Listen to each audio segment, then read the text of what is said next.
Hey there, I'm John Siskovich, and it's time to give the baby chicks my morning TLC. I'm going to show you what I do on a regular basis to keep these little devils happy before they spend their life out on pasture.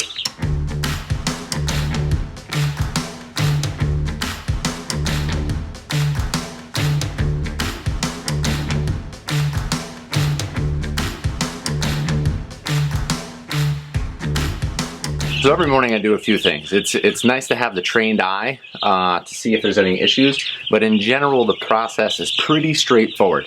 The things I'm checking for is their waterer clean and full, and every morning we kind of rinse it out and give them fresh water.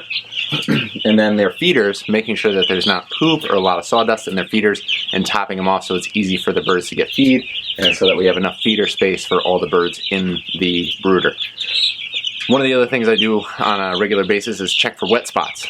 Poop and moisture accumulation can cause coccidiosis and certain diseases that may manifest later in life, but they start here in the brooder.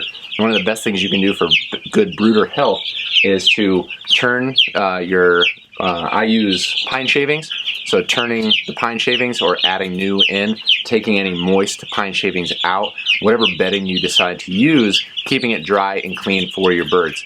So what I did this morning is I went through and just took a regular shovel and just kind of gently ran it along the bottom and flipped the shavings over as I went. And what that does is take those fresh, clean, dry shavings from the bottom, mix them in with the poop that may have accumulated on top, and it stretches the length of my shavings instead of just adding new shavings, and then when I get to the end, cleaning it out and having this clean, dry shavings on the bottom and then layers of poop. I kind of mix everything in, helps dry out the litter, and just keep everything kind of, nice, cohesive for the birds. And then as far as a trained eye thing, what I'm looking for are any of their butts pasty, like there's poop accumulation on their butt, and that causes from a little imbalance in their diet and poor hydration. And if they clog up their beehole, then they have no way to poop, they become septic, and then your bird dies. So if that happens, take them very gently and wash with warm water around the buttocks area and depoopify them. I'm also looking for birds that are slothy or kind of haggard looking, or that may have gotten trampled or squashed. Looking for any birds that are just kind of like droopy, not so good.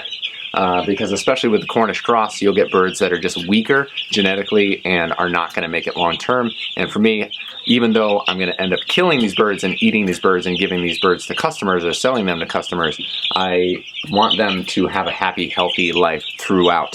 And if they're not going to make it, I don't want them to suffer, so then I would put that bird down.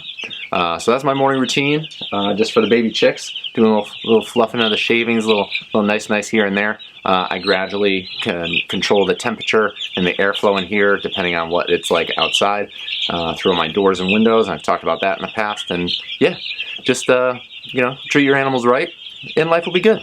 That's it. Hope you guys have an awesome day. Until next time, I will see you out in the field.